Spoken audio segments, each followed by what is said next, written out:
नमस्कार दोस्तों, नई सोच नई दिशा के साथ मैं सुधांशु अंतानी केसरिया टेक्सटाइल कंपनी की ओर से आप सबका बड़े प्रेम से अभिवादन करता हूँ। मैंने जो विषय दिया है उस पे हम प्रारंभ करते हैं। मित्रों, हमेशा तरक्की करनी है, कामयाबी हासिल करनी है, जीवन में आगे बढ़ना है तो हमेशा आगे बढ़ो, आगे की सोचो, आज में जियो, कल का प्लानिंग कीजिए और उस प्रकार आप धीरे धीरे आगे बढ़िए। आप एक अनुभव कीजिए, आप आज का सोच रहे हो, आज में जी रहे हो और कल की प्लानिंग कर रहे हो, उसमें बीच में एक बीते हुए कल की याद डालो। आप हैरान रह जाओगे कि आपका जो प्लानिंग अभी चल रहा था वो इधर बितर हो गया। जी दोस्तों, मैं आज की बात में यही कहना चाहता हूँ, बीते हुए कल को, जो भूतकाल है उसे भूल जाओ और जैसे ही आज आगे दिन बढ़ता है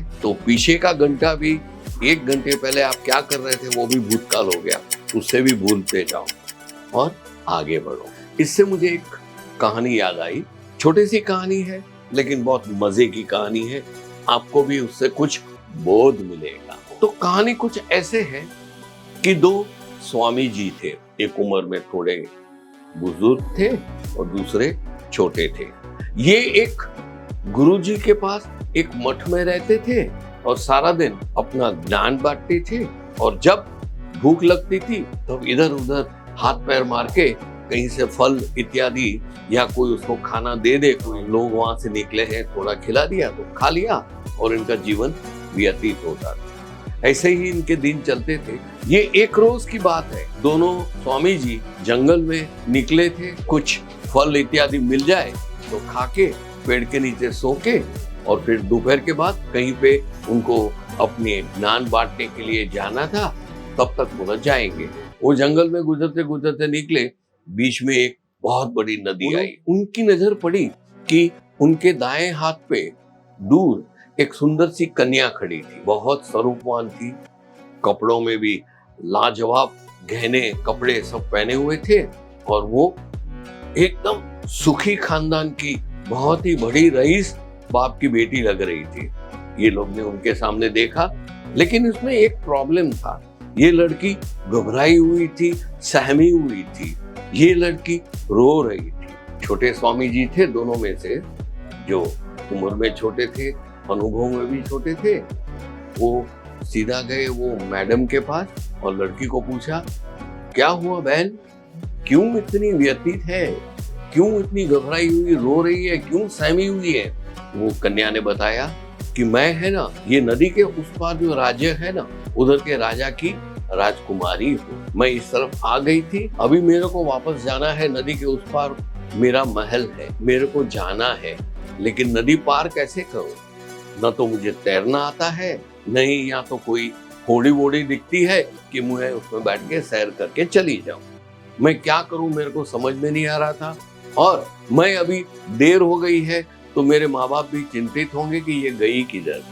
ये सोच के छोटे स्वामी जी ने बड़े स्वामी जी के सामने देखा और दोनों ने एक ही विचार आया दोनों को कि हम दोनों को इसमें मदद तो करनी है, लेकिन हमारे गुरुजी ने हमें साफ शब्दों में कहा है कि कोई पराई स्त्री को देखने का भी नहीं, उसको छूना कभी नहीं और उसको कुछ मदद भी नहीं करने की। ये 3 प्रिंसिपल गुरुजी ने सिखाए थे स्त्रियों के प्रति। अभी दोनों को ये प्रॉब्लम हो गया कि अभी क्या करें। स्वामी जी है, मदद तो करनी चाहिए, लेकिन वो कर नहीं सकते हैं क्योंकि गुरुजी ने मना किया था।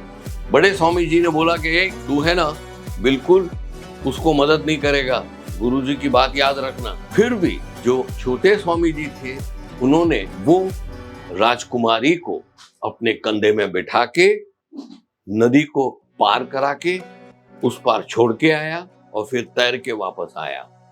ये सब नजारा बड़े जो बुजुर्ग स्वामी जी थे वो भी देख रहे थे और वो एकदम से चिढ़ गए कि ये शिष्य सही नहीं है। स्वामी जी को आज ही मैं सब कुछ वाकया बताऊंगा कि आपकी बताई हुई बात भी न सुन के, न मानते हुए भी ये आदमी ने ऐसा किया है। बस वही बात को दिमाग में लेते लेते वो आगे चला, पीछे ये छोटे स्वामी जी। अभी बात ये हुई कि दोनों रोज साथ में चलते हैं, आज आगे पीछे चलते हैं और बार बार पे आगे चलते हुए वो बड़े स्वामी जी हैं, वो एकदम गुस्से में तिलमिलाते हुए ऐसे बड़ी आंखें करके वो देख रहे थे छोटे स्वामी जी के पास।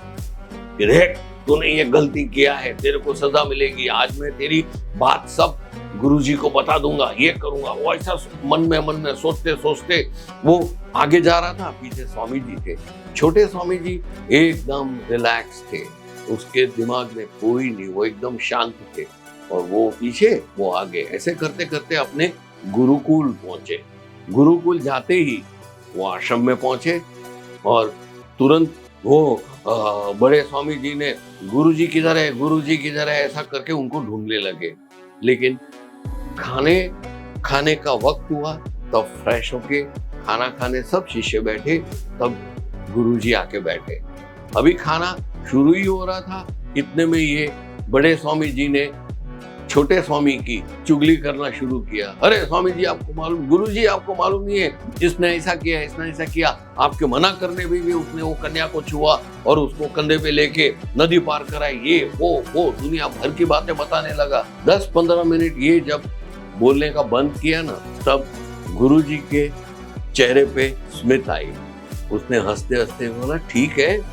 उसने तुरंत छोटे स्वामी की तरफ देखा, क्यों भाई, क्या ये सच है कि ये जो स्वामी जी बोल रहे हैं वो कर आपने किया है? एक राजकुमारी को कंधे पे बैठा के तू लेके गया और ये सब किया, ये सही बात है? छोटे स्वामी जी ने बस इतना ही कहा, स्वामी जी, कौन सी कन्या, कौन सी राजकुमारी, कौन सा कंधा, कहाँ पे मैं? अरे हाँ, मेरे को याद आया, आज दोपहर का वाकया है। एक कन्या थी जो तकलीफ में थी, उसको मैंने मदद कर दी। उसमें मैंने क्या किया मेरे को याद भी नहीं है। सही असल में बात तो ये है स्वामी जी कि आज दोपहर का जो वाकया है उसका बोझ और उसका वजन ये स्वामी जी अपने कंधे पे अभी भी उठाए घूम रहे हैं। बस ये बात बोलते ही गुरुजी के मुंह पे हंसी आ गई और वो हंस के सीधा जो बड़े स्वामी जी थे उसको बोला, देखा, यही चीज इससे सीखने की है। जो भूतकाल है, जो बीत गया है, उसे भूल जाओ, वर्तमान में जियो, कल के लिए सोचो। और आप हैं, भूतकाल को अपने कंधे पे ले लेके दुखी हो रहे थे, आपका ब्लड प्रेशर बढ़ा रहे थे, अपने खून का पानी कर रहे थे बेकार में, जिसका कोई मतलब ही नहीं है।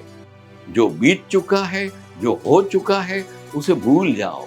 जी हाँ दोस्तों, ये कहानी का मेरे को बताने का प्रयोजन एक ही था। आप भी जाते हो, मैं भी जाता हूँ, हम सब जीवन से गुजर रहे हैं। आने वाले वक्त में, वर्तमान काल में हमें कुछ न कुछ करना पड़ता है।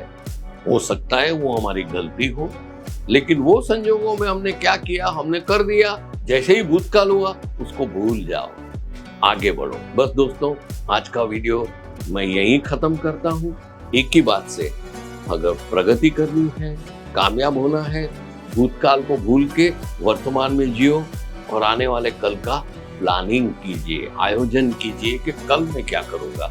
बाकी जो कल हो चुका, रात गई, बात गई। आशा है मेरा ये वीडियो आपको पसंद आया है, लाइक कीजिए। और अगर आपने अब तक हमारे चैनल को सब्सक्राइब नहीं किया है तो प्लीज कीजिएगा। नमस्कार मित्रों। साड़ी कुर्ती या हो लहंगा, सही दाम का नाम केसरिया, सही दाम का नाम।